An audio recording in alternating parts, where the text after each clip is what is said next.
welcome Rohit ji, and I welcome all of you. Very good afternoon to all of you. Today in the EVO, as you know that due to lockdown, we are unable to walk out of our home because if we stay at home, then only we are safe. So we have started webinar in place of seminar, and in this series today we will discuss about the GST, what is the circulars and relaxation given by the ministry or GST council in the eve of pandemic GST COVID-19.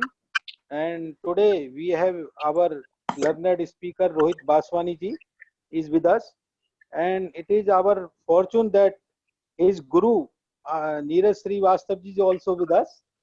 And I request Neeraj ji, I also welcome you, sir, and welcome all of you. And basically, our Baswani is from Mathura, and is a very having a depth knowledge in the GST earlier as service tax, and is a regular speaker from the all forum, including NIRC and study circle and branches also. And this is his short profile, having a office at Lakshmi Nagar and in practice. Now over to Rohit ji. Please take charge and start. Already 136 participants with us. And Rohit ji, again I welcome you, sir. Thank you, Rajesh ji. Thank you, sir. Thank you. Dear members of the profession and my dear friends, and especially I am looking Neeraj Srivastav ji. Good afternoon, sir. And Sanjay Sharma ji, past president, Celtex Bar Association. Namaskar, Sanjay ji. नमस्कार नमस्कार जी। नमस्कार संजय जी, नमस्कार। नमस्कार जी। दोस्तों, ये जो आज का एक वेबिनार है, ये हम सबके लिए एक अपॉर्चुनिटी है कि हम ऐसे कठिन समय में, जिससे कि पूरा विश्व आज की इस कठिन समय के दौर से गुजर रहा है, हम लोग यहाँ पर साथ बैठकर अपने प्रोफेशनल डिस्कशन को, अपनी चर्चा को प्रारंभ करे हुए हैं। और जैसा कि मुझे लगता है कि ये भारत के लोगों की विशेषता है कि जाहि विधि राखे राम ताहि विधि रही है। जैसे राम रखे, जैसे ईश्वर रखे, हमें उसी तरह रहने की आदत बनानी चाहिए।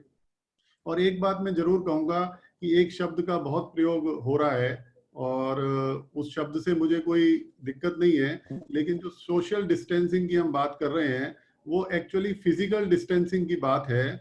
सोशल तो इंटरेक्टिंग की बात है। ये समय तो ऐसा है कि आप सोशली जितना ज्यादा इंटरेक्ट कर सकते हैं उतना ही अच्छा है, और हम सब लोग कर रहे हैं क्योंकि हम सब लोग अपने अपने घरों पर हैं और सोशली वेबिनार से या टेलीफोन से या टेलीविजन के माध्यम से इंटरेक्ट लगातार हम लोग कर रहे हैं। तो इस फिजिकल डिस्टेंसिंग के टाइम में राजेश जी ने ये एक वेबिनार रखा, अपॉर्चुनिटी दी कि हम लोग डिस्कस करें कि जीएसटी में क्या रिसेंट चेंजेस आए हैं with special reference to this कोविड-19। देखिए, कोविड-19 के जो एक्चुअल डिस्कशन जो स्टार्ट हुई, जब सीरियसनेस आई, वो 19 मार्च को जब ऑनरेबल प्राइम मिनिस्टर ने एक अपनी पब्लिक कॉन्फ्रेंस करी, प्रेस कॉन्फ्रेंस करी, और 22 मार्च के लिए जो जनता कर्फ्यू की बात आई, उसके बाद से ये जो है इस पे सीरियसनेस आई इशू पे। और उसके तुरंत बाद ही कुछ घटनाएं ऐसी हुई जो मैं एक एक करके आपको जिसके सीक्वेंस को बताऊंगा। और क्योंकि 22 तारीख के बाद से सबको लगभग रोड मैप दिखने लगा था कि हम लोग भी, जैसा कि पूरा विश्व है, वो लॉकडाउन की सिचुएशन में जा रहे हैं, और बहुत जगह एक सीक्वेंस की भी चर्चा होती है लॉकडाउन की। और उसी तरह कल भी एक हमें आगे लॉकडाउन के ऊपर डिस्कशन होने वाला है। ये ठीक, किसी ने अपनी स्क्रीन शेयर शायद बीच में कर दी थी, तो अब ठीक हो गई लगता है। तो जैसे ही 22 तारीख को जनता कर्फ्यू हुआ, उसके बाद 23 तारीख को honourable supreme court of India ने एक सुओ मोटो रिट पिटीशन, जिसमें कि चीफ जस्टिस ऑफ इंडिया भी थे, 3 मेंबर जज बेंच थी, और उन्होंने एक सुओ मोटो रिट पर ऑर्डर पास किया।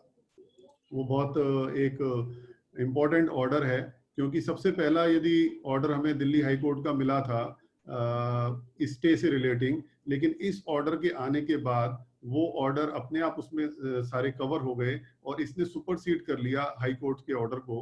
और सबसे पहला जो initiation supreme court of India से आया, और उन्होंने बेसिकली यदि हम उसको देखें तो जो भी पिटिशन, सूट और अपील एप्लीकेशंस जिनकी limitations under the general law या स्पेसिफिक लॉज में एंड हो रही थी, और उन्होंने जो उसका टाइम पीरियड दिया वो भी 15 मार्च से स्टार्ट किया है। आप देखेंगे बाकी जितने भी जीएसटी में कोविड को लेकर के रिलैक्सेशन आए हैं वो 20 मार्च से स्टार्ट होते हैं, लेकिन ये जो सुप्रीम कोर्ट की रिट में जो लिमिटेशन की रिलैक्सेशन आई है वो 15 मार्च से आई, और उसकी अभी एंड डेट का ऑर्डर नहीं आया है। End date further supreme court appropriate time में नोटिफाई करेगा।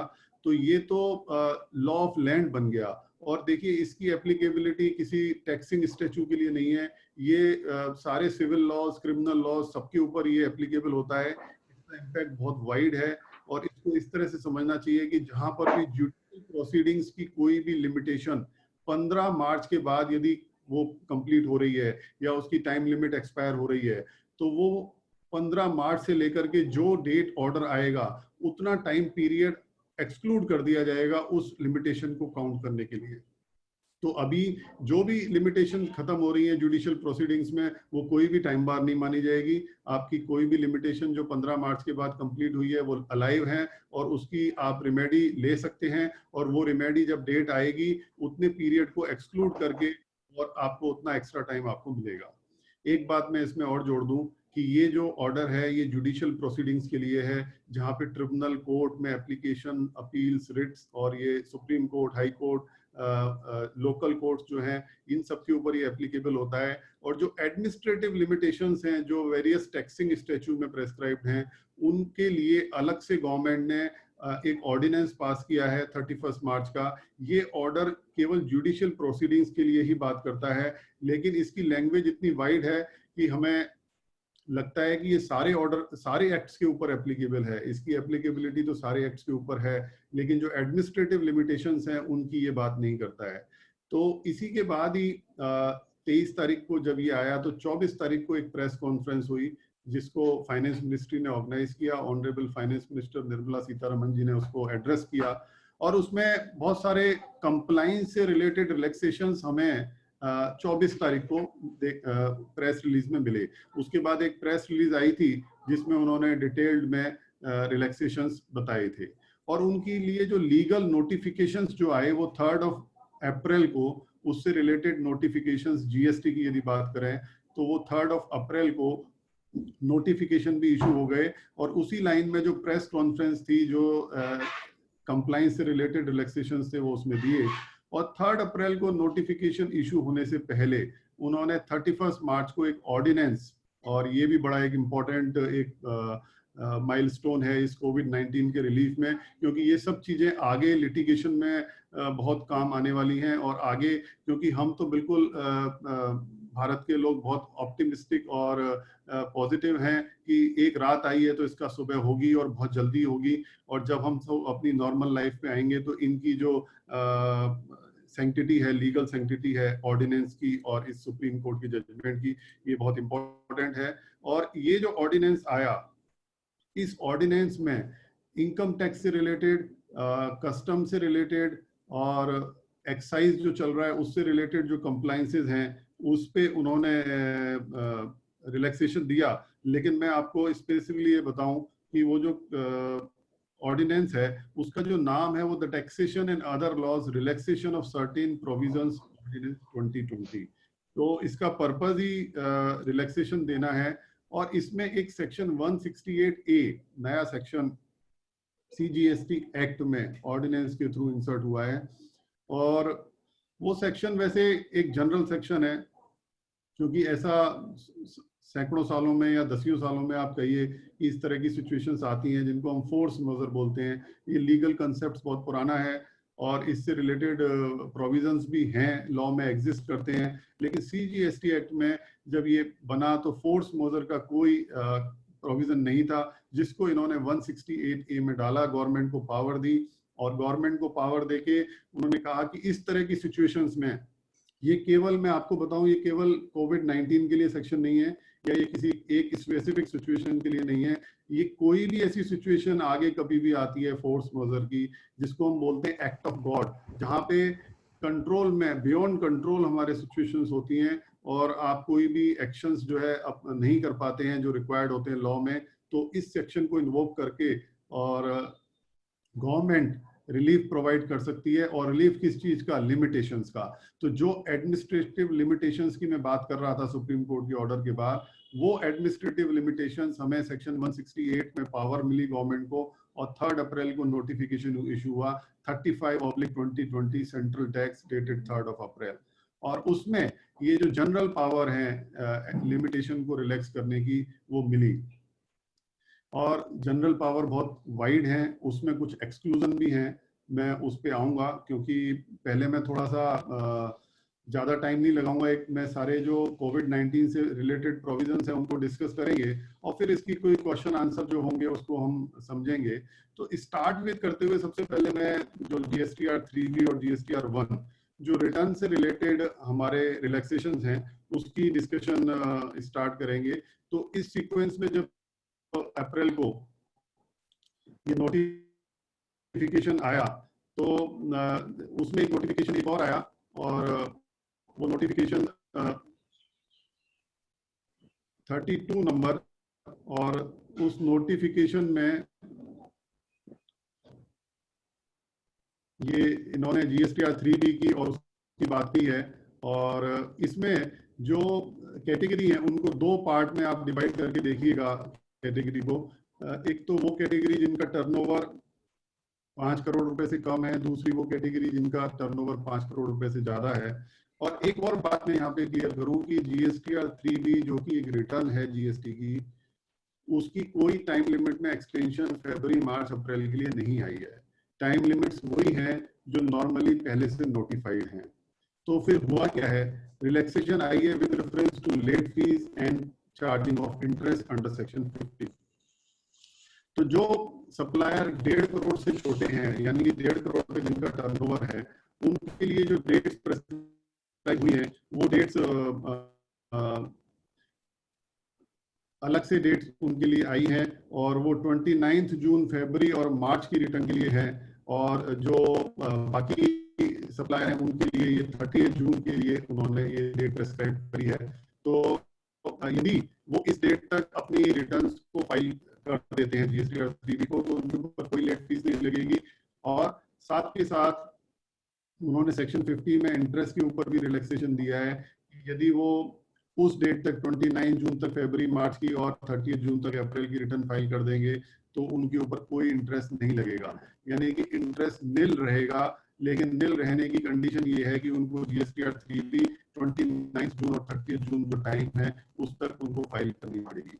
अब इसको जरा ऐसे समझें कि जो छोटे सप्लायर हैं उन्होंने भले अपनी फरवरी की GSTR 3B फाइल नहीं करी है, मार्च की भी नहीं करेंगे, और वो सारे 29 जून को फाइल कर देते हैं, तो उनको बिना इंटरेस्ट के सारा GST पे करने का एक मोरेटोरियम पीरियड मिल गया है जिसको वो अवेल कर सकते हैं। साथ ही जो सप्लायर जिनका 1.5 करोड़ रुपए से तक का टर्नओवर है, ये 1.5 करोड़ से 5 करोड़ तक की मैंने आपको बात कही थी, जो जिनका टर्नओवर 1.5 करोड़ तक का है उनके लिए 3 डेट्स दी हैं अलग अलग, फरवरी, मार्च और अप्रैल की। और फरवरी के लिए जो डेट है वो 30 जून है, मार्च के लिए 3 जुलाई है और अप्रैल के लिए 6 जुलाई है। रोहित जी आपकी आवाज थोड़ी सी क्लियर नहीं आ रही, शायद कोई आसपास कोई इलेक्ट्रॉनिक गैजेट तो नहीं है जो कि बज रहा हो या कोई डिस्टर्ब कर रहा है वो आवाज को? अब देखिए ठीक है क्या? मोबाइल था साथ में? हाँ, मोबाइल थोड़ा ऑफ कर दो यदि दूसरा है तो, या उसको दूर रख दो थोड़ा सा। हेलो? हाँ जी, आप सुनिए आवाज। हाँ, थोड़ा बीच में खड़खड़ आ रही है, और कोई बात नहीं, चलो बोलो सर। बाकी सभी लोग अपने सारे अनम्यूट हैं। हमारे कन्वीनर, डिप्टी कन्वीनर भी ऑनलाइन है, दमीजा सर, सुनील दमीजा जी, रामेश्वर दयाल जी और राजीव कोहली जी भी हैं। ठीक है जी। तो यदि आवाज आ रही है तो मैं शुरू कर दूं? हाँ बिल्कुल सर, करो करो करो। है तो ये जो डेट्स हाँ सर, मैंने आ रही बताई, हाँ, डेट्स तो आप लोग देख लेंगे और 1.5 करोड़ तक के लिए 3 डेट्स हैं, 1.5 से 5 करोड़ तक के लिए 2 डेट्स हैं। उसका मेन पर्पज ये है कि ये डेट्स इसलिए इम्पोर्टेंट हैं कि इन डेट्स तक यदि आप 3B फाइल कर देंगे तो आपके ऊपर लेट फीस भी कोई नहीं लगेगी और इंटरेस्ट भी कोई नहीं लगेगा और आपको मॉरेटोरियम पूरा मिलेगा। लेकिन यदि आपने इन डेट्स तक, क्योंकि अभी तक यही डेट्स हैं और गवर्नमेंट ने ये डेट्स इसी होप में दी हैं कि तब तक सारी सिचुएशन नॉर्मल हो जाएगी और इन डेट्स को हम अडेयर कर पाएंगे। और दूसरा, जो मई मंथ की रिटर्न है 3B, क्योंकि तब तक मई मंथ की भी रिटर्न ड्यू हो जाएगी और जनरल डेट्स जो है मई की वो छोटे सप्लायर्स के लिए 22 और 24 जून आ जाएगी और चूंकि डेट ऑलरेडी एक्सटेंड हो गई है तो इसके लिए उन्होंने मई मंथ की जो 3B की डेट है वो एक्सटेंड करके 12 जुलाई और 14 जुलाई, 12 जुलाई एंड 14 जुलाई एक्सटेंड कर दी है और ये डेट का एक्सटेंशन है। इसमें रिलीज सर रोहित जी, यदि पॉसिबल है तो ईयरफोन यूज करो सर। 1 मिनट जरा मुझे दीजिएगा, 1 मिनट मुझे टाइम दीजिएगा। हाँ प्लीज प्लीज सर प्लीज।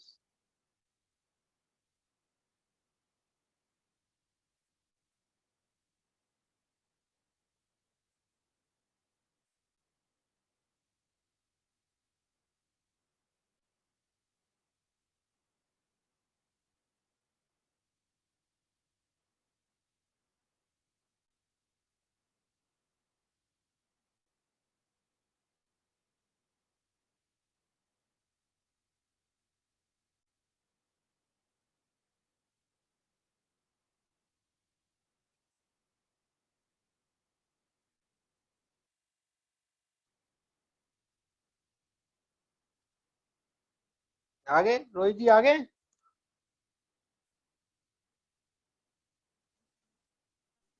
हाँ जी, आप आवाज सुन पा रहे हैं मेरी? आवाज थोड़ी सी ना डिस्टरबेंस आ रही है आपकी आवाज में, बाकी तो वैसे क्लियर है। हाँ आप थोड़ी सी बोलो सर बोलो। और एक बार जो डेट वाली है ना सर उनको जरा रिपीट कर देना। हाँ जी, मैं रिपीट कर दूंगा। तो मैं लोग सुन कंटिन्यू नहीं कर पाएगा। हाँ कंटिन्यू करो सर कंटिन्यू।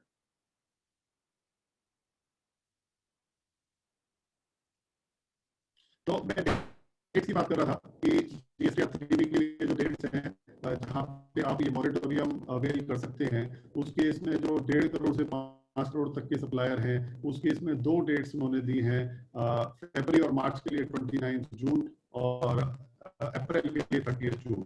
और जहां तक 1.5 करोड़ तक के जो सप्लायर हैं, छोटे सप्लायर हैं, उनके लिए 3 डेट्स हैं अलग अलग, फरवरी के लिए 30 जून, मार्च के लिए 3 जुलाई और अप्रैल के लिए 6 जुलाई। और इन दोनों ही केसों में यदि इस डेट तक जीएसटी और 3B रिटर्न फाइल होती है तो इंटरेस्ट का वेवर है, कंप्लीट वेवर, और लेट फीस का भी वेवर उनको प्रोवाइड किया गया है। और मई मंथ की रिटर्न अप टू 5 करोड़ के जितने भी सप्लायर हैं, क्योंकि जो 5 करोड़ तक के सप्लायर होते हैं उनके लिए 2 डेट्स होती हैं depending on the state of registration. एक 22 तारीख होती है और एक 24 तारीख होती है, तो उसको डेट को बढ़ा के मई मंथ के लिए 12th of July and 14th of July 2 dates उन्होंने प्रेस्क्राइब करी हैं। आवाज ठीक है मेरी राजेश जी? सर आवाज आपकी थोड़ी सी डिस्टर्ब है, डिस्टरबेंस आ रही है, आपकी आवाज क्लियर नहीं है, ब्रेक हो रही है बीच बीच में, voice is breaking sir. 1 minute मुझे दें।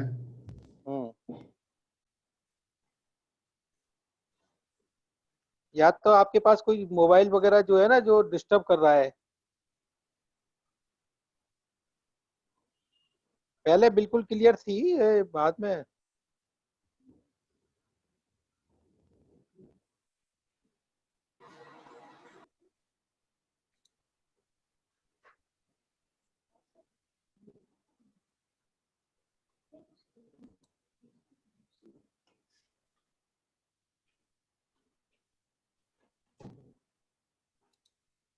मेरी तरफ से तो मुझे कोई ऐसा इशू दिख नहीं रहा, क्योंकि मैं तो काफी दूर पे वेबिनार पार्टिसिपेट कर रहा हूँ, लेकिन हो सकता है कुछ नेट का कोई इशू आया हो। हालांकि ब्रॉडबैंड का कनेक्शन भी ठीक आ रहा है सब कुछ। आवाज आपकी ब्रेक कर रही है बॉस। कोई बात नहीं, थोड़ा कंटिन्यू करो। रोहित जी पहले हाँ। तो ठीक आ रही थी, बीच में शुरू हुई है खराब आनी, डिस्टर्बेंस हो रही है बीच में। अच्छा, अभी ठीक है? हाँ अब ठीक आई है एकदम, आपने बोला तो ठीक आई है। तो मैं अपना वीडियो क्लोज करके एक बार शुरू कर रहा हूँ, हो सकता है उससे कुछ इम्पैक्ट पड़े। जी हाँ जी। जी। तो डेट्स की मैंने बात करी, और इसके अलावा जो 5 करोड़ से ऊपर वाले सप्लायर हैं No, उनके it's लिए fine. भी रिलैक्सेशन दिया है।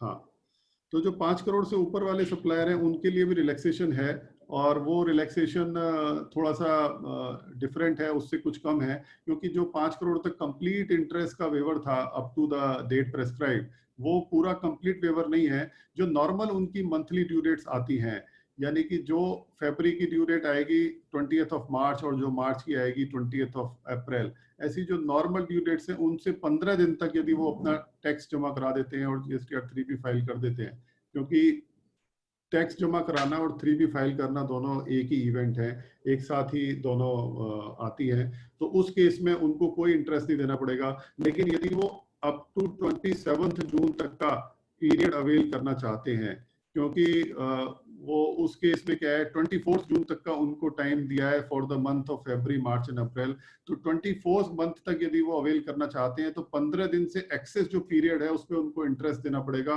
और वो इंटरेस्ट जो है कंसेशनल रेट ऑफ इंटरेस्ट है। जो नॉर्मल इंटरेस्ट नोटिफाइड है सेक्शन 50 का वो 18% है, लेकिन इस केस में जो नोटिफिकेशन है उसको चेंज किया गया है और ये 9% इंटरेस्ट उनको पे करना पड़ेगा। यानी कि 15 डेज तक यदि 3B फाइल कर दें तो well and good, otherwise with 9% वो 24 जून तक फरवरी मार्च और अप्रैल की अपनी जीएसटीआर 3B फाइल कर सकते हैं। और for the month of May जो उनकी जीएसटीआर 3B की डेट है वो 27 जून तक एक्सटेंड कर दी है, तो 27 जून तक वो अपनी मई की जीएसटीआर 3B फाइल कर सकते हैं। तो इस तरह से ये जीएसटीआर 3B में जो रिलीफ है वो मैंने आपको क्लियर करने की कोशिश करी कि ये एक्सटेंशन नहीं है, ये रिलीफ है। मॉनिटोरियम पीरियड एक दिया हुआ है और मई मंथ के लिए एक्सटेंशन है। इसी तरह जीएसटीआर 1 में भी एक रिलीफ प्रोवाइड किया है कि जो भी जीएसटीआर 1 यदि मंथली है मार्च से लेकर के मई तक की, मार्च अप्रैल में, और यदि क्वार्टरली है तो मार्च 2020 क्वार्टर की जीएसटीआर 1 रिटर्न 30 जून तक फाइल कर देते हैं, तो उस केस में कोई लेट फीस नहीं लगेगी। तो इस तरह का ये जो है रिलीफ इसमें प्रोवाइड किया गया है। और उसके बाद कंपोजिशन सप्लायर के लिए भी उसमें रिलीफ है। इसको दो तरह से समझते हैं। एक कंपोजिशन सप्लायर वो है जो पहली बार 2021 में, यानी कि फाइनेंशियल ईयर 2021 में कंपोजिशन स्कीम को अवेल करना चाहते हैं या उन्होंने 1 अप्रैल से अवेल कर ली है। तो जो नए कंपोजिशन सप्लायर हैं जो पहली बार इन हो रहे हैं, उस केस में उनके लिए जो CMP2 एक फॉर्म होता है जिसको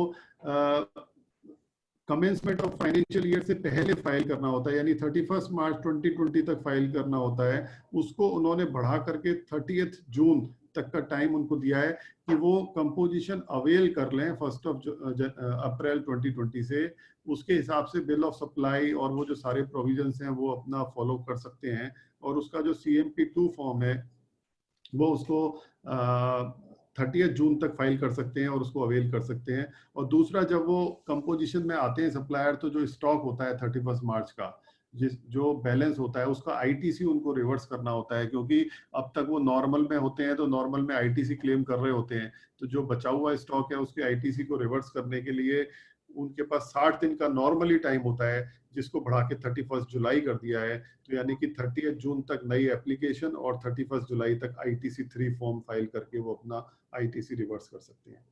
दूसरा, जो ऑलरेडी कंपोजिशन में है 2019-20 में और कंपोजिशन पीरियड को, कंपोजिशन स्कीम को अवेल कर रहे हैं, तो उनकी एक तो क्वार्टर मार्च की जो रिटर्न पेंडिंग है उसको रिटर्न, या हम प्रोविजनल रिटर्न CMP8 चालान जो बोलते हैं हम, क्योंकि उनके लिए नॉर्मल जीएसटीआर 3B की रिटर्न नहीं होती, CMP8 एक फॉर्म होता है जिसमें उनको टैक्स पे करना होता है।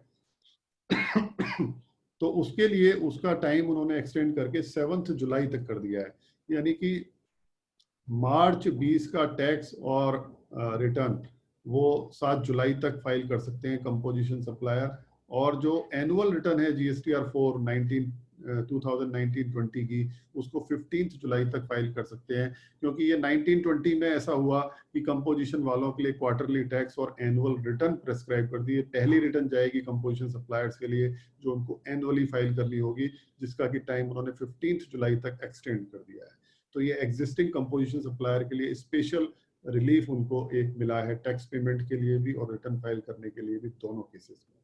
अब यदि हम इसको देखें थोड़ा सा कि इसका इम्पैक्ट क्या आया, जब GSTR 3 भी हम फाइल कर सकते हैं, जो छोटे सप्लायर है उनके लिए 30 जून, 3 जुलाई, 6 जुलाई, और जो उससे थोड़े बड़े हैं उनके लिए 29 जून और 30 जून, और जो बड़े सप्लायर है उनके लिए 24 जून और 27 जून का जो टाइम है। तो फिर ये पॉसिबल नहीं हो पाएगा कि जो रूल 36(4) जो न्यूली इंसर्ट अक्टूबर में हुआ था, उसके हिसाब से जो ITC की मैचिंग है, जो GSTR 2A में रिफ्लेक्ट हो रहा है, हमें एक मैचिंग करनी होती है कि GSTR 2A में जो ITC रिफ्लेक्ट हो रहा है और GSTR 3B में जो ITC ले रहे हैं, उसमें 10% से ज्यादा का वेरिएशन तो नहीं है। तो उस मैचिंग के लिए उन्होंने रूल में अमेंडमेंट किया है, रूल 36(4) में एक प्रोविजो इंसर्ट किया है, और वो वाला काम जो आपको हर महीने, हर टैक्स पीरियड में करना था, उस काम को आप क्यूमुलेटिव टोटल फिगर्स के साथ, जो आपकी फिगर आएंगी फरवरी से लेकर के अगस्त तक की, उनको सितंबर में जोड़ देंगे। तो प्रैक्टिकली फरवरी से लेकर सितंबर तक जो आपने 3B में ITC क्लेम किया वो एक तरफ रखिए, और जो आपको फरवरी से लेकर के सितंबर तक का GSTR 2A में ITC रिफ्लेक्ट हो रहा होगा उस टाइम पे सितंबर की रिटर्न फाइल करते हुए, उसका कंपैरिजन आपको करना होगा, और वो 10% वाला जो रेस्ट्रिक्शन है वो वहां पे आपको देखना होगा। तो इसका यदि हम नटशेल में इम्पैक्ट देखें तो अभी GSTR 3B फाइल करते हुए ये तो गोल्डन टाइम है, आपको कोई मैचिंग नहीं करनी, फरवरी से लेकर के और अगस्त तक आप नॉर्मल 3B फाइल कर सकते हैं, जो भी आपके हाथ में इनवॉइसेस हैं उनका आप क्रेडिट ले सकते हैं विदाउट गोइंग फॉर मैचिंग। तो ये एक उन्होंने रिलीफ इससे रिलेटेड दिया। और मैंने जब स्टार्ट किया था तो मैंने एक सुप्रीम कोर्ट के ऑर्डर और ऑर्डिनेंस की बात करी थी, और उसके बाद ऑर्डिनेंस के अंडर में जो सेक्शन 168A इंसर्ट हुआ तो उसका मैंने एक 35 नोटिफिकेशन आपको रेफर किया था। तो ये जो जनरल लिमिटेशन है दोनों तरफ से एप्लीकेबल होती है, यानी कि डिपार्टमेंटल ऑफिसर के लिए भी ये रिलैक्सेशन है कि वो जनरल लिमिटेशन को जो पीरियड से रिलैक्सेशन है उसको अवेल करेंगे, यानी कि जो भी लिमिटेशन डिपार्टमेंटल ऑफिसर के लिए 20 मार्च से लेकर 29 जून तक एक्सपायर होगी वो 30 जून मानी जाएगी। जो सुप्रीम कोर्ट का ऑर्डर था वो बहुत वेल जैसे कहना चाहिए डिफाइंड ऑर्डर था, और उसकी जो इंटेंशंस थी, उसकी जो इम्प्लीकेशन है बहुत आसान है। इसमें जो थोड़ा सा एक चीज है कि कोई भी लिमिटेशन जो 20 मार्च से 29 जून तक जिसकी टाइम लिमिट एक्सपायर हो रही है, वो सारी की सारी एक ही दिन 30 जून को टाइम बार हो जाएंगी। तो ये प्रैक्टिकली कोई बहुत अच्छी सिचुएशन नहीं है कि सारे के सारे लिमिटेशन जो 20 मार्च से 29 जून तक एक्सपायर होंगे वो 30 जून को एक्सपायर हो जाएंगे, यानी कि 30 जून बहुत क्रूशियल हो जाएगा। 30 जून को तक सारे आपको नोटिस पेंडिंग जो है वो डिपार्टमेंटल ऑफिसर्स को इशू करने पड़ेंगे, जबकि होना ये चाहिए था कि उस पीरियड तक को उसको एक्सक्लूड करना चाहिए था उस लिमिटेशन में से, जैसे कि वो नॉर्मल पीरियड जो है वो बना रहता और उसी हिसाब से सारे जो डेट्स थी वो एक्सटेंड उसी सीक्वेंस में हो जाती। लेकिन पर ये नोटिफिकेशन 20 मार्च से लेकर के 29 जून तक के जो भी लिमिटेशंस हैं उनको 30 जून तक के लिए एक्सटेंड करने की बात करता है। और इसी तरह जो सप्लायर हैं, SSE हैं, उनके लिए भी जो लिमिटेशन पीरियड है वो चाहे अपील फाइल करने का हो, कोई एप्लीकेशन फाइल करने का हो, कोई रिप्लाई सबमिट करने का हो, कोई रिपोर्ट सबमिट करने का हो, कोई ऑडिट रिपोर्ट सबमिट करने का हो, कोई डॉक्यूमेंट सबमिट करने का हो, कोई स्टेटमेंट सबमिट करने का हो, और मैं तो ये कहूँगा कोई रिटर्न फाइल करने का हो, कोई टैक्स पे करने का हो, सारे जो एक्शंस हैं वो इस जनरल नोटिफिकेशन से एक्सटेंड होते हैं। लेकिन इस जनरल नोटिफिकेशन में कुछ एक्सक्लूजन है, और वो एक्सक्लूजन वही है जो मैं ऑलरेडी आपके सामने डिस्कस कर चुका हूँ इश्यूज। और वो यदि हम इसको थोड़ा सा और स्पेसिफिक करें तो जो TDS की रिटर्न है GSTR 7 वो इसमें कवर हो गई, वो 30 जून उनकी डेट हो जाएगी, यानी कि जिसकी भी टाइम लिमिट 20 मार्च से लेकर के 29 जून तक आ रही है, तो प्रैक्टिकली फरवरी, मार्च, अप्रैल की सारी जो रिटर्न्स है GSTR 7 वो 30 जून के लिए डेफर हो जाएंगी। ISD की रिटर्न्स हैं वो डेफर हो जाएंगी। GSTR 5 फाइल होता है नॉन रेजिडेंट टैक्सेबल पर्सन के लिए, वो इसके लिए डेफर हो जाएंगी। लेकिन जो रिटर्न हमने डिस्कस करी 39 में, यानी कि GSTR 3B, वो इस जनरल रिलैक्सेशन में इंक्लूड नहीं है, क्योंकि उसका कोई एक्सटेंशन नहीं हुआ है, उसका रिलैक्सेशन मैं ऑलरेडी आपके साथ डिस्कस कर चुका हूँ। ऐसे ही GSTR 1 भी इसमें इंक्लूड नहीं होता, और लेट फीस के प्रोविजन भी इससे रिलैक्स नहीं होते, पेनल्टी के प्रोविजन भी इससे रिलैक्स नहीं होते, अरेस्ट करने का प्रोविजन जो सेक्शन 69 में है वो इससे इम्पैक्ट नहीं होता, और जो डिटेंशन ऑफ गुड्स है 129 में, गुड्स मूवमेंट ऑफ जो सेक्शन 68 के पावर्स हैं उसमें जो ई वे बिल या अदर डॉक्यूमेंट्स की लैकिंग में जो डिटेंशन होता है वो भी इससे इम्पैक्ट नहीं होता। पेनल्टी के जो प्रोविजंस हैं 122 में वो भी इससे इम्पैक्ट नहीं होते। और जो ई वे बिल के प्रोविजंस हैं वो पर से इससे इम्पैक्ट नहीं होते, लेकिन ई वे बिल के लिए एक अलग से रिलैक्सेशन इसी नोटिफिकेशन में दिया हुआ है, उसको मैं भी डिस्कस करता हूँ। तो कहने का पर्पस ये है कि इससे जो नॉर्मल प्रोविजन, नॉर्मल जो लिमिटेशन है वो तो सारी एक्सटेंड हो रही हैं, लेकिन इसमें एक्सक्लूजन काफी है। फॉर एग्जांपल जैसे आपको रजिस्ट्रेशन लेने के लिए 30 डेज का टाइम मिलता है, और यदि आपका टर्नओवर 20 लाख रुपए से एक्सीड कर गया और आपको रजिस्ट्रेशन की टाइम लिमिट एक्सपायर हो रही है, तो वो इससे एक्सटेंड नहीं होगी, वो 30 जून तक नहीं बढ़ेगी, क्योंकि आपका 20 लाख से टर्नओवर एक्सीड किया है, इसका मतलब आप बिजनेस कर रहे हैं तो पोर्टल काम कर रहा है, आपको ऑनलाइन रजिस्ट्रेशन लेना है और आप रजिस्ट्रेशन अप्लाई करेंगे। यदि कंपोजिशन की लिमिट आपकी क्रॉस हो जाती है तो आपको नॉर्मल में आना ही पड़ेगा, उसकी लिमिटेशन इससे एक्सटेंड नहीं होगी। तो इस तरह की प्रोविजन, यदि आपने कोई सप्लाई करी है तो उसका इनवॉइस भी आपको काटना पड़ेगा और उसका टैक्स भी आपको पे करना पड़ेगा। हम ये प्रिज्यूम कर सकते हैं कि जो सप्लाईज हो रही हैं या तो वो एसेंशियल कमोडिटीज गुड्स में है, या फिर वो वर्क एट होम जो सर्विसेज के केस में जनरली होता है उसकी वजह से हैं। तो यदि नॉर्मली बिजनेस एक्टिविटीज चल रही हैं तो उसका जीएसटी पे करने की भी डेट्स आ रही हैं, लेकिन सब्जेक्ट टू द रिलैक्सेशन जो नोटिफिकेशन 32 में जो हमने अभी डिस्कस किया, 31, 32 में, वो रिलैक्सेशन आपको इंटरेस्ट की और लेट फी वेवर की आपको मिलेंगी। ई वे बिल के लिए उन्होंने एक रिलैक्सेशन दिया है कि जो भी ई वे बिल 20 ऑफ मार्च से लेकर के 15 अप्रैल, यदि आज हम बैठे हैं 13 को, तो परसों तक की जो भी ई वे बिल एक्सपायर हो रहे होंगे उनको ऑटोमेटिकली एक्सटेंडेड माना जाएगा 30 अप्रैल तक, यानी कि वो deem to be extended up to 30 April माने जाएंगे। इसलिए आप उन्हीं सेम ई वे बिल से जो एक्सपायर हो चुके हैं अपना माल मूव कर सकते हैं। और मुझे लगता है कि इसको नोटिफाई करने के पीछे कहीं ये रहा होगा कि 14 तारीख तक लॉकडाउन के खत्म होने के चांसेस हैं, तो 15 तारीख तक के जो भी लिमिटेशन एक्सपायर हो रही हैं उनको हम मूवमेंट के लिए 15 दिन का टाइम देंगे और 30 अप्रैल तक वो गुड्स अपना मूव कर जाएगा। लेकिन हो सकता है इसमें फर्दर रिलैक्सेशन लाना पड़े, क्योंकि लॉकडाउन में बहुत सारा गुड्स फंसा हुआ है और ये सारे ई वे बिल प्रैक्टिकली एक्सपायर हो चुके हैं, तो ये रिलैक्सेशन आगे हो सकता है हमें मिले। एक दो और मैं छोटी छोटी बातें जोड़ के तो एक स्कीम थी सबका विश्वास legacy dispute resolution scheme, central excise और सर्विस टैक्स के लिए आई थी।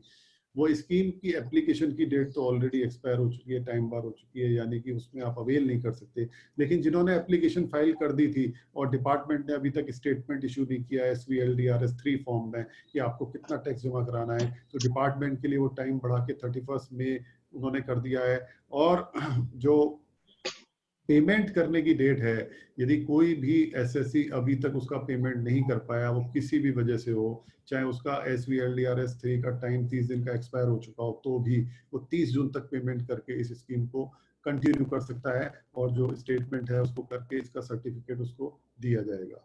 तो ये एक रिलैक्सेशन सबका विश्वास लीगेसी डिस्प्यूट स्कीम में दिया है। और जो कस्टम है, कस्टम में भी सिमिलर प्रोविजंस मैंने आपको बताए हैं, जो 20 मार्च से 29 मार्च तक के जो एक्सटेंशन 30 जून तक आई है, कस्टम्स लॉ में भी उन्होंने प्रोवाइड किए हैं। और जो कस्टम में 24/7 जो क्लियरिंग है, क्योंकि एसेंशियल गुड्स हैं, फार्मास्यूटिकल गुड्स हैं, मेडिकल इक्विपमेंट्स हैं, इस तरह के इंपोर्ट और एक्सपोर्ट हैं, तो वो कस्टम में उनको रिलैक्सेशन दिया है। और वो रिलैक्सेशन सेम जीएसटी की तरह है और उनकी क्लियरिंग जो है कस्टम की वो 24/7 जो है वो चल रही है। कुछ प्रोविजन ऐसे हैं जो 39th जीएसटी काउंसिल की मीटिंग हुई और उसकी वजह से 23 मार्च को वो नोटिफाई हुए, और उसमें कोविड की वजह से नहीं थे वो, लेकिन बहुत इंपॉर्टेंट कुछ प्रोविजंस थे। तो उसमें एक दो प्रोविजन में इंपॉर्टेंट को टच कर रहा हूँ। और जैसे कि जो कंपोजिशन स्कीम एक स्मॉल सर्विस प्रोवाइडर के लिए जो 2/2019 नोटिफिकेशन में आई 1 अप्रैल 2019 से, उस केस में 6% टैक्स पे करना है।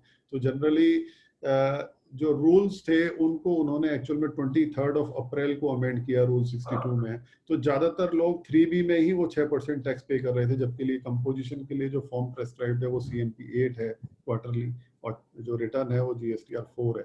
तो उन्होंने उसको रिलैक्स किया है कि अब आप GSTR 3B में ही 1920 की अपनी रिटर्न फाइल कर सकते हैं और आपको CMP 8 या GSTR 1 फाइल करने की कोई रिक्वायरमेंट नहीं है। और दो प्रोविजन जो इम्पोर्टेंट ई इनवॉइसिंग से रिलेटेड थे, या जो QR कोड इनवॉइस थे business to customer B2C supplies के केस में, जहां पे 500 करोड़ से ऊपर टर्नओवर था उस केस में, और जो ई इनवॉइसिंग 100 करोड़ से ऊपर एप्लीकेबल थी, वो ऑलरेडी GST काउंसिल ने डिसीजन लिया और उसको एक्सटेंड 1 अक्टूबर से किया था। वो पहले ही हो चुका था, नहीं तो उनको फोर्स मेजर में करना ही पड़ता, क्योंकि पॉसिबल नहीं था कि कोई भी नया सिस्टम इस सिनेरियो में आ जाए। तो वो 23 मार्च को नोटिफिकेशन में वो 1 अक्टूबर को डेट एक्सटेंड हो चुकी है। उसमें से कुछ रिलैक्सेशन भी आया है, जैसे बैंक्स को, GTA को, इंडियन रेलवे को, पैसेंजर और जो सर्विसेज हैं उनको ये ई इनवॉइसिंग के प्रोविजंस एप्लीकेबल नहीं होंगे। एनुअल रिटर्न की जो ड्यू डेट है 2018-19 के लिए, वो ऑलरेडी एक्सटेंड हो चुकी है 30 जून तक। और जो GST ऑडिट है उसकी कोई अलग से डेट नहीं होती, वो एनुअल रिटर्न के साथ ही चलती है, तो वो भी 30 जून तक एक्सटेंड मानी जाएगी।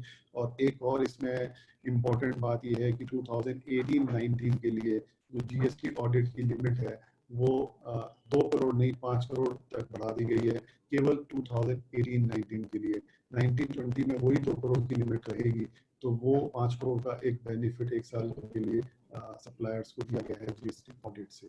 और एक इम्पॉर्टेंट प्रोविजन जो आधार ऑथेंटिकेशन का है, जो फेक फॉर्म्स या हम उसको बोलें जो इस तरह के जो फॉर्म क्रिएट करते हैं to avail the benefit of ITC, उसको चेक करने के लिए कहीं ना कहीं उसकी ओनरशिप और उसकी रेस्पॉन्सिबिलिटी फिक्स करने के लिए कि who are the owners of this form, क्योंकि बहुत सारे लिटिगेशंस में ये होता है कि ओनर किसी नाम पे होता है, कोई और होता है, करने वाले कोई और होते हैं, तो उसमें बहुत लिटिगेशन चलता है।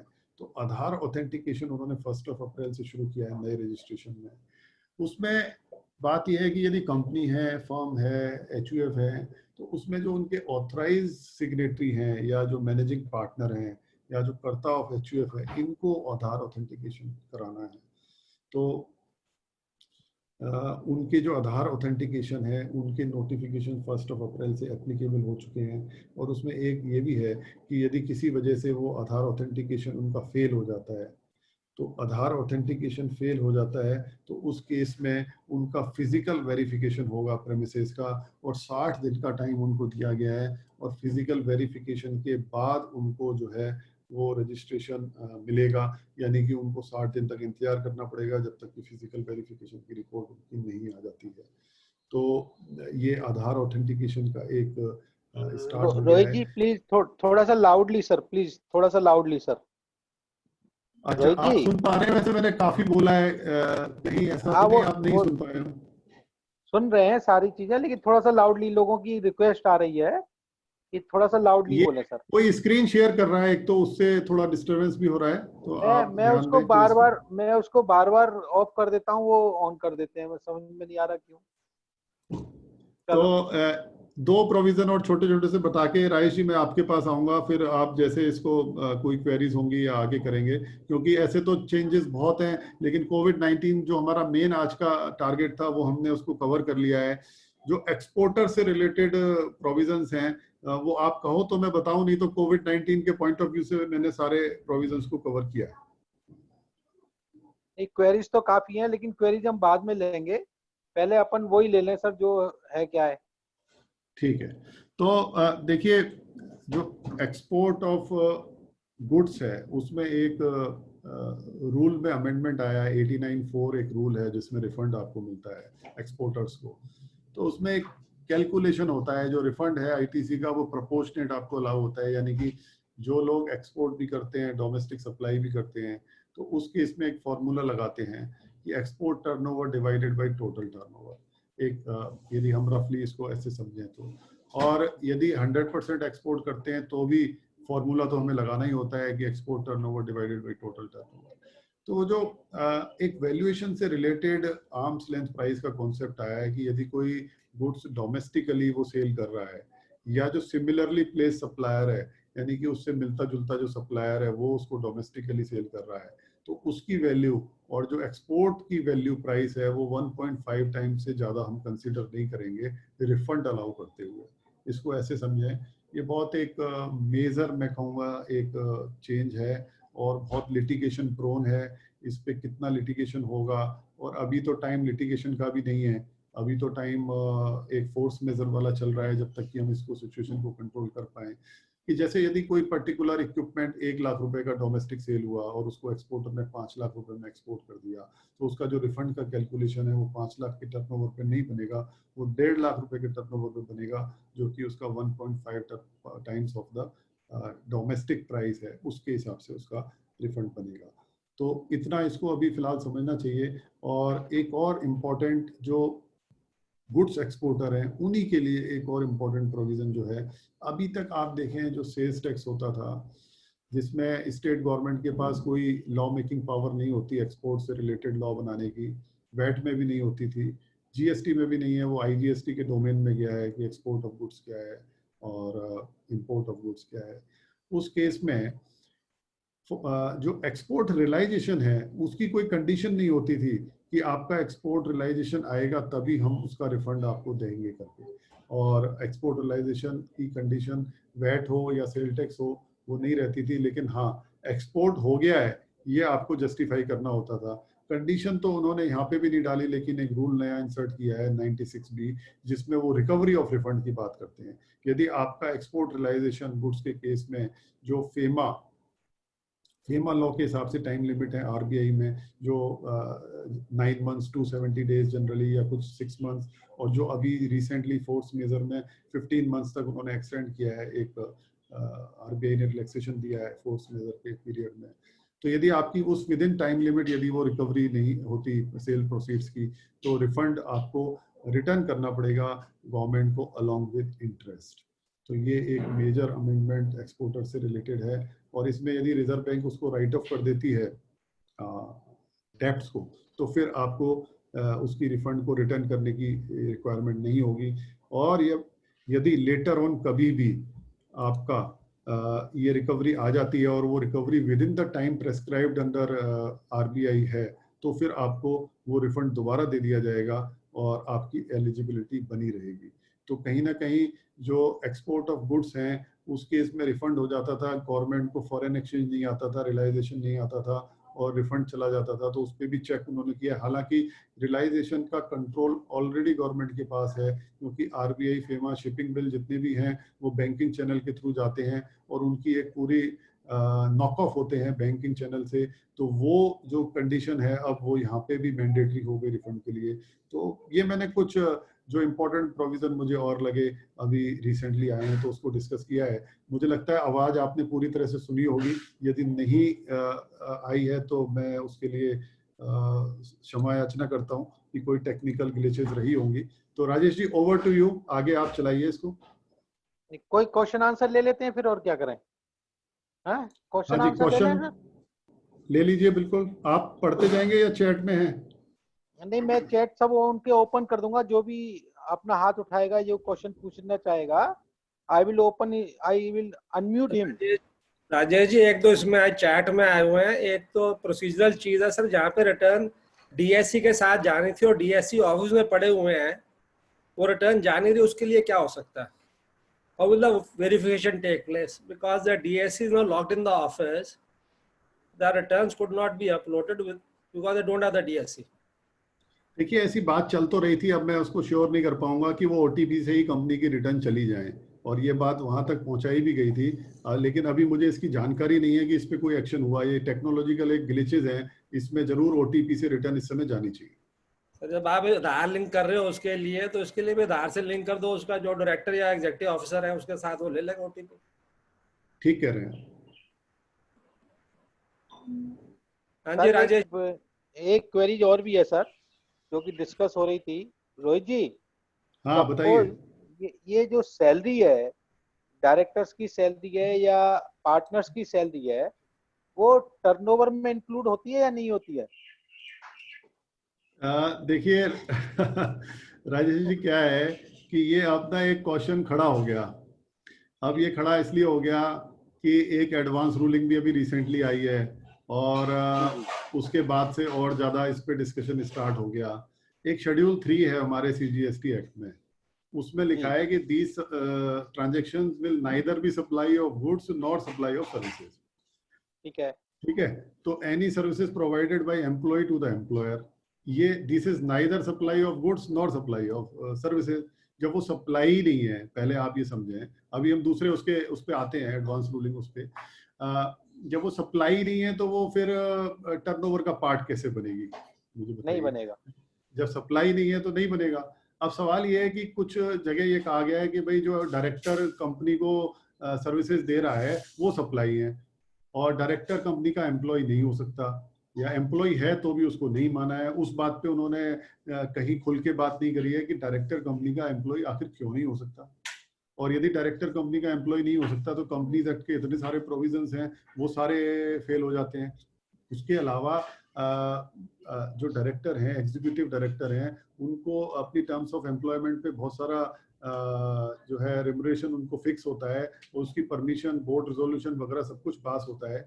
तो ये कहना कि डायरेक्टर कभी कंपनी का एम्प्लॉय नहीं हो सकता, हाँ, फैक्ट्स ऑफ द केस में ये जरूर देखना है कि वो डायरेक्टर एम्प्लॉय है या नहीं है, यानी कि if there is any terms of employment exist between the director and company, company ने कोई एम्प्लॉयमेंट लेटर दिया हुआ है, कोई उसकी ड्यूटीज असाइन है, और उसका कोई रेम्युनरेशन फिक्स किया हुआ है, तो इस कारण ये क्वेश्चंस आ रहे हैं। मुझे लगता है कि अपीलेट अथॉरिटी में शायद ये कुछ जो रूलिंग है उस पर कुछ ठीक होके आए, क्योंकि पहले भी एक रूलिंग आई थी, उसने डायरेक्टली इस क्वेश्चन को नहीं हिट किया था। सिंपली क्या है, एक आरसीएम का प्रोविजन और है, और रिवर्स चार्ज वाला वो सिंपली ये कहता है कि any service provided by director to the company. अब डायरेक्टर तो कई तरह की सर्विस दे सकता है। अब मान लो डायरेक्टर की प्रीमिसेस है और उसने लेट आउट करी हुई है कंपनी को, उसका रेंट आ रहा है, तो वो भी आरसीएम में चला गया। उसको कमीशन मिल रहा है तो वो भी आरसीएम में चला गया। वो यदि कंसल्टेंसी दे रहा है तो वो भी आरसीएम में चली गई। तो इसको लेकर के क्लैरिफिकेशन आने चाहिए। ये सीबीआईसी को एक उस पे सर्कुलर इशू करना चाहिए। बात इतनी बड़ी नहीं है जितनी बन गई है। कहीं ना कहीं सीबीआईसी को इसको स्टैंड लेना है कि भाई आप जो एनी सर्विसेज बाय डायरेक्टर की बात कर रहे हो, जो सर्विस टैक्स में प्रोविजन था, इंटेंशन ये थी कि जो डायरेक्टर इंडिपेंडेंट डायरेक्टर होते हैं, सिटिंग फीस लेते हैं, अपनी मीटिंग चार्जेस लेते हैं, उस पे आरसीएम में टैक्स पे हो जाए। लेकिन जो लैंग्वेज है नोटिफिकेशन की वो इतनी वाइड है कि कोई भी सर्विसेज यदि उसने रेंट पे अपनी प्रीमिसेस दी है तो वो भी आरसीएम में आप उसका टैक्स दो।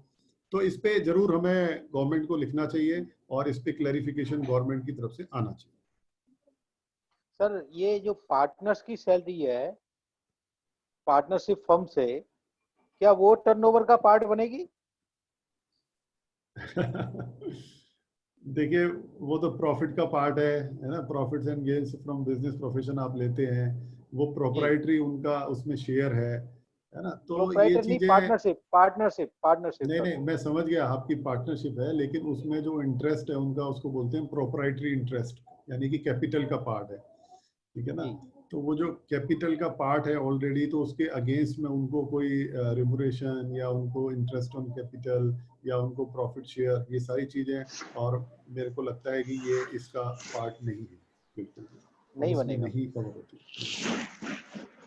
और गुलशन बाकी जी। इससे करंट सिचुएशन से रिलेटेड क्वेरीज आएंगी तो वो ज्यादा अच्छा है, क्योंकि उसको अदरवाइज तो बहुत मामला लंबा है।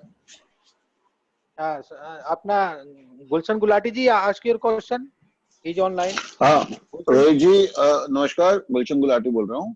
सर, ये जो रूल 36(4) के अंदर जो मैचिंग का हमारा जो प्रोविजन है 2A के साथ 10% वेरिएशन का, till now we have not been doing this matching, और अभी तक कोई ऑर्डर भी नहीं आया हमारे खिलाफ।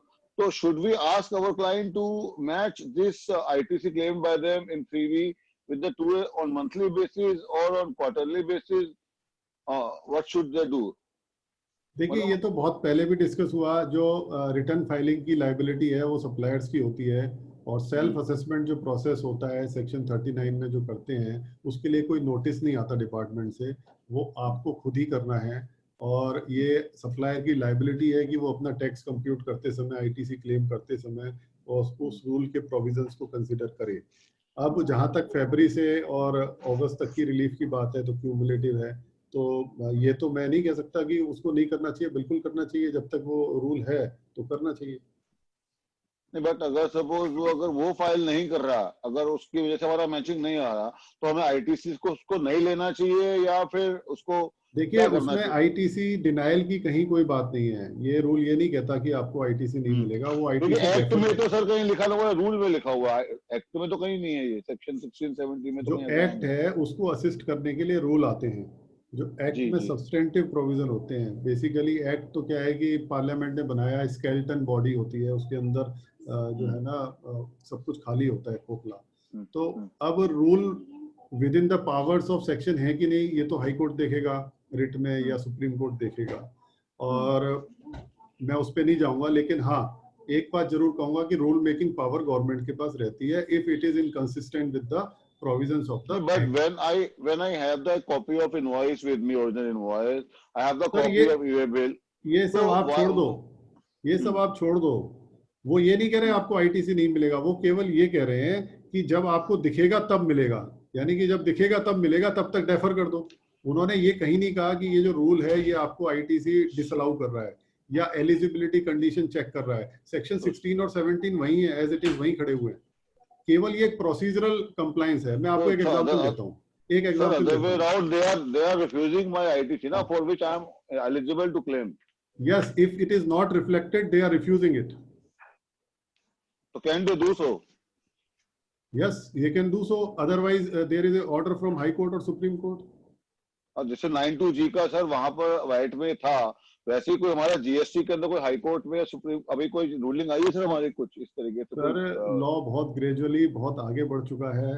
बहुत चीज़ें डेलीगेटेड लेजिस्लेशन जो एक उस समय होता था स्टार्टिंग में जब कॉन्स्टिट्यूशन आया, और जब प्रीवी काउंसिल और ब्रिटिश रूल होता था, और आज जो डेलीगेटेड लेजिस्लेशन की जो सिचुएशन है वो बहुत आगे बढ़ चुकी है। सारे लेजिस्लेशन टैक्सेशन के लगभग नोटिफिकेशन बेस्ड हैं।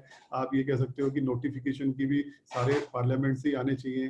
तो ये आपको यदि ये जस्टिफाई करना है तो you have to go to the high court और supreme court. What I can simply say, when the law exists, when there is a rule, that rule is to be followed by the supplier, and उसमें कहीं भी denial नहीं है। जो मैं आपको बात कह रहा हूँ वो आईटीसी आपको, यदि आपका पूरा दिख जाता आईटीसी तो आपको पूरा ही मिलेगा, लेकिन नहीं दिख रहा तो यानी एक सस्पिशन है। क्यों नहीं दिख रहा? उसके दो रीजन हो सकते हैं, या तो सप्लायर ने अपनी रिटर्न फाइल नहीं करी या उसने टैक्स पे नहीं किया। This is the suspicion, I am saying suspicion. तो उन्होंने डेफर किया उसको। अब डेफर करने की पावर उनके पास है कि नहीं, तो ये तो हाई कोर्ट बताएगा। नहीं, हमारे तो सर कुछ क्लाइंट है वो ये कह रहे हैं कि जी हमारे को तो अब ये रेगुलरली चेक करना पड़ेगा। अब हम एज जितना ए चेक चार्टर्ड करते रहेंगे, accountant, as a tax compliance, कोई भी एडवोकेट जो टैक्स कंप्लायंस कर रहे हैं या चार्टर्ड अकाउंटेंट हैं, उनको लॉ ही बताना होता है, ठीक है ना। जहाँ पे बड़े स्टेक होते हैं, जहाँ पे इश्यूज होते हैं, तो रिट्स जाती हैं। तो ये आपको अपने तराजू पे तोलना है क्लाइंट को कि आपको उसको लॉ बताना है या रिट फाइल करनी है। All right sir, thank you sir. One more question, airlines supplying food which is optionally to choose whether to take or not is under composite supply or not? देखिए optional है और supply of services on board है, और उसका पैसा ticket में include नहीं है। यदि आप लोगे तो पैसा देना पड़ेगा, नहीं लोगे तो पैसा नहीं देना पड़ेगा। तो वो कंपोजिट सप्लाई नहीं है, कंपोजिट सप्लाई नहीं है ना। Next और यदि question, टिकट में इंक्लूड है, आपके जी। पास लेके आई एयर होस्टेस की ये सर ब्रेकफास्ट है, आपने कहा नहीं मेरे को नहीं लेना, तो वो कंपोजिट सप्लाई ही है, आप लो चाहे मत लो। Okay. If turnover is more than 5 CR, then late fee penalty is leviable for filing of 3B and GSTR1 for March April. देखिए यदि 5 करोड़ से ज्यादा टर्नओवर है तो फरवरी, मार्च, अप्रैल की रिटर्न आपको 24 जून तक फाइल करनी है। 24 जून तक फाइल करोगे तो no late fee, no penalty. Is there any relaxation in case of payment not made to creditor within 6 months? If 6 months will expire between 22nd March to 15th April or during lockdown period? ठीक है, मैं एक reasonable clause ले रहा हूँ, और क्योंकि वो जो नोटिफिकेशन है और फोर्स मेजर भी बहुत वाइड उसका इम्पैक्ट है, तो मुझे लगता है कि यदि उस पीरियड में ये कवर होता है तो 30 दिन तक यदि आप पेमेंट कर दें। वॉइस ब्रेक हो रही है सर, आपकी वॉइस ब्रेक हो रही है। मुझे लगता है राजेश जी इसका भी कोई एक और अच्छा कोई, क्योंकि मैंने तो सिस्टम बनाना पड़ेगा। और अब ठीक है, आवाज कुछ आ पा रही है? हाँ ठीक है, राइट राइट, पहले से बेटर है, पहले से बेटर है। तो तो उस केस में आपको उसका बेनिफिट मिलना चाहिए और आप 30 जून तक पेमेंट कर देंगे वो वाले जो 20 मार्च से ड्यू हो गए हैं, तो उसका रिवर्सल नहीं होना चाहिए।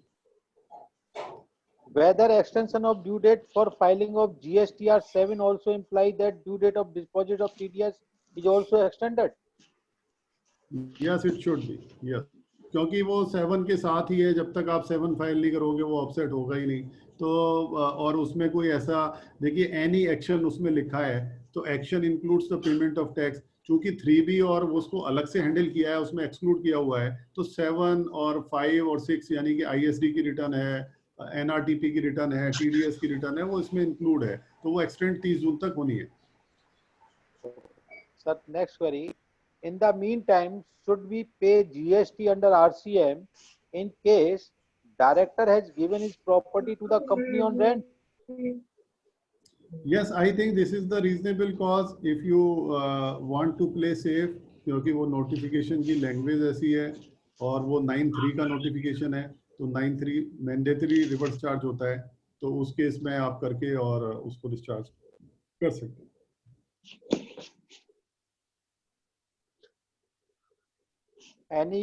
Any query now? Dinesh ji शायद पूछना चाह रहे हैं, मैं इनको जरा अनम्यूट कर रहा हूं सर, प्लीज।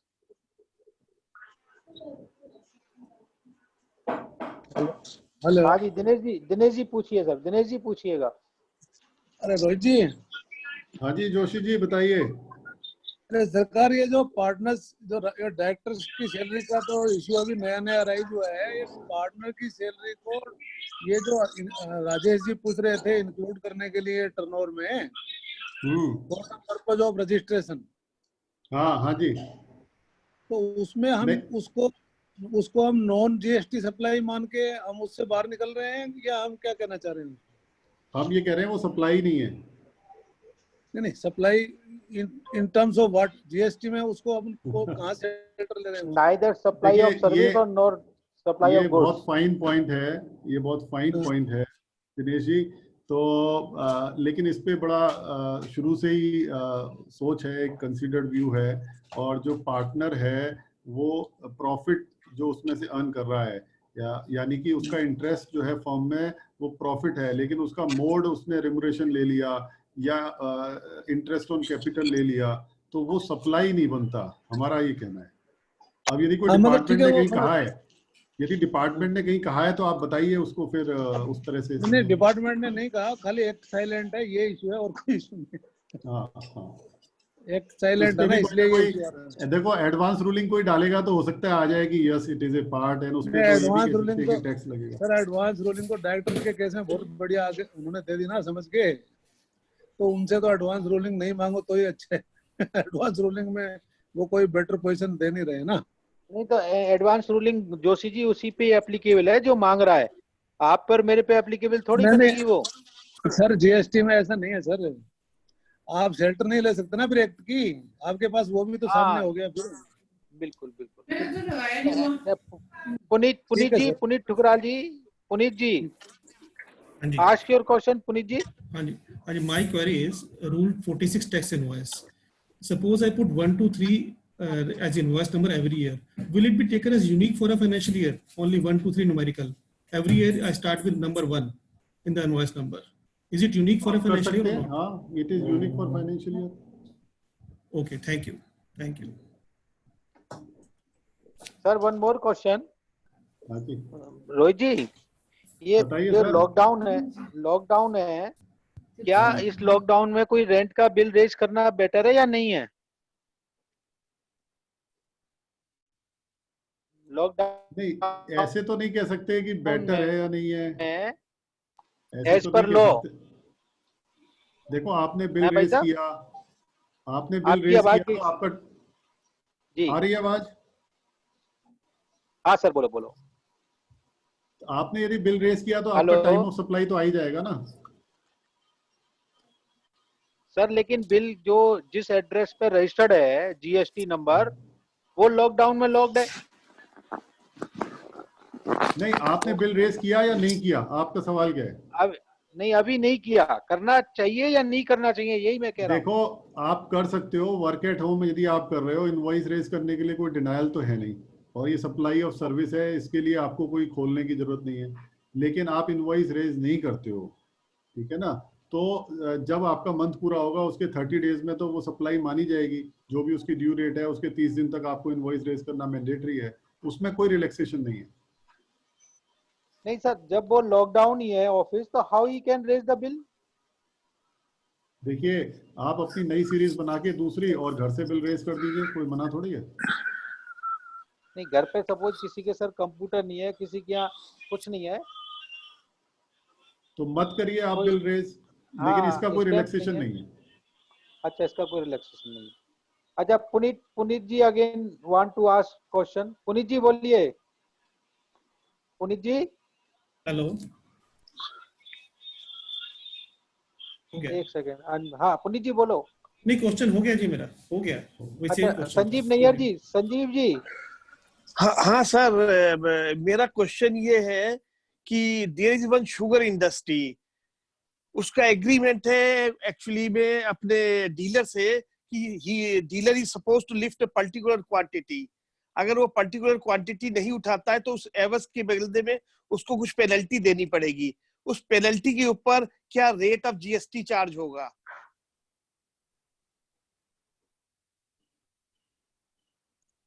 उसके ऊपर 18% लगेगा जी। 18% ही लगे, ठीक है, राइट सर, क्योंकि शुगर के ऊपर तो ये वो था ना एक्चुअली में 5%। क्योंकि वो सप्लाई ऑफ शुगर नहीं है, वो That is, tolerance of an act है, तो 18% आएगा। it will be covered under the services basically. हाँ जी, सर्विसेज। right sir. सर और कोई क्वेश्चन है किसी का? एक है आईफोन वाले जिसका आईफोन नंबर नाम आ रहा है। He want to ask any question? Hello hello हाँ बोलो भैया। हेलो हाँ जी आईफोन भाई साहब। हेलो हेलो बोलिए सर, बोलिए। राजेश जी सुन पा रहे हैं मेरे को? हाँ सुन पा रहे हैं, बोलो सर बोलो। सर मेरी क्वेरी ये है कि टेरेंट जो है वो कहता है कि मैं 3 महीने के पैसे नहीं दूंगा लॉकडाउन में।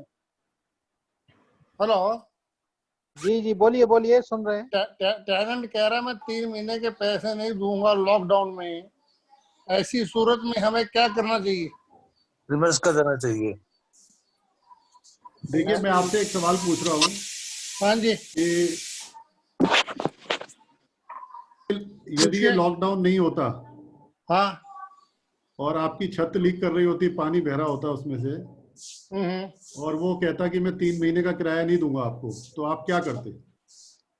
नहीं, the point is here, the point is different. छत रिपेयर कराना मेरी रिस्पॉन्सिबिलिटी है। Here the point is different. वो कहता है कि I don't have the money, I can't pay. Even the government is saying that you should not charge from your tenant. देखिए ऐसा है, इससे रिलेटेड ये सिविल डिस्प्यूट्स हैं। अभी कोई गवर्नमेंट ने डेटर्स क्रेडिटर के लिए कोई अलग से मॉरिटोरियम पीरियड नहीं दिया है, केवल बैंकों को इंस्ट्रक्शन दिए हैं, वो भी बैंकों के ऑप्शन पे हैं, लेकिन बैंकों ने सबको उसको अलाउ किया है। तो जो सिविल डिस्प्यूट होते हैं ये आपस में ही डिसाइड होते हैं, इसके लिए कोई अभी स्पेसिफिक रिलीफ नहीं आया है गवर्नमेंट से। तो जो नॉर्मल कंडीशन, आपका कहने का मतलब ये है कि अगर वो नहीं भी पे करेगा तो I have to pay the GST from my own pocket? No, यार। now yes. Yes sir. Hello, Yes, GST पे करना पड़े? Yes, liability आती है आपकी। लाइबिलिटी आती है। Yes. Okay okay. Hariom ji please ask your question. हाँ जी राजेश जी। Hello hello. हाँ बोलो हरिओम जी, बोलिए। हाँ बोलो रोहित हरिओम जी। जी बोलो। रोहित जी हाँ, मैंने बताइए ये हरिओम जी, बिल नमस्कार। नमस्कार। अच्छा मैंने बिल इशू किया और गाड़ी कोविड की वजह से रास्ते में बंद है, माल सामने वाले के पहुंचा नहीं, तो मेरे को क्या मैं वो मेरी सप्लाई मानी जाएगी? सप्लाई तो आपकी हो गई। ओके जी। जब आपने बिल बना दिया तो सप्लाई हो गई। नॉर्मली भी यदि आपका बैड डेट्स हो जाता है, पेमेंट नहीं आता है किसी भी वजह से, तो उसकी Okay. जीएसटी पे कोई रिलैक्सेशन नहीं मिलता आपको। ओके जी। तो आपकी सप्लाई हो गई है और ऐसा कोई स्पेसिफिक मॉरेटोरियम ऑर्डर गवर्नमेंट का नहीं है। नहीं है। ओके जी। Now Ashish Garg ji, ask your question. Sir मेरा कोई क्वेश्चन नहीं है। अनम्यूट कर रखा नहीं है कोई क्वेश्चन? पार्टिसिपेंट पे प्रेस करके कि सब हेलो दिनेश गुप्ता जी, दिनेश गुप्ता जी, हेलो राजेश अरोरा जी, या there is no question Rajesh ji. Okay Rajesh Chaudhary ji, sir no question. Okay now is any question? No question. Kohli साहब, हाँ जी sir. Request Kohli sir please present a vote of thank. Rohit ji thank you very much. आप तो ऐसे ही सूर्य किरण जीएसटी में हमें इतना सिखाया, इतना सीखा। कोविड और इसका वर्क फ्रॉम होम वेबिनार से और सीख रहे हैं। Thank you very much for elaborating, giving all the clarifications, and I think things will keep on changing because a very unique situation है। कल भी पीएम आएंगे, क्या होंगे क्या नहीं होंगे, तो डेटर क्रेडिट और बड़ी सारी चीजें आएंगी, वो आर्बिट्रेशन और आपस में समझौता करके करनी पड़ेंगी। Because industry specially small scale industry को तो बड़ा ही नुकसान हो रहा है आज की डेट के अंदर, ट्रेडर को भी नुकसान हो रहा है। और जितने रेंट के केस हैं सारे के सारे केस के अंदर ऑलरेडी रेंट डीड आपकी रजिस्टर्ड है, चीजें हैं, लीगल लायबिलिटी तो उसको देने की है, म्यूचुअली जो एग्री करेंगे कर लेंगे। So let's see how things evolve, because 2-4 तो क्या 5-6 और ऐसे सेमिनार होते रहेंगे। वो जीएसटी में तो हम सेमिनार करते आ रहे हैं, बिकॉज चेंजेस हो रही है, वेरी डायनामिक प्रोसेस चल रहा है आज की डेट में। Thank you very much for all the elaborations and thanks to all the participants, sir.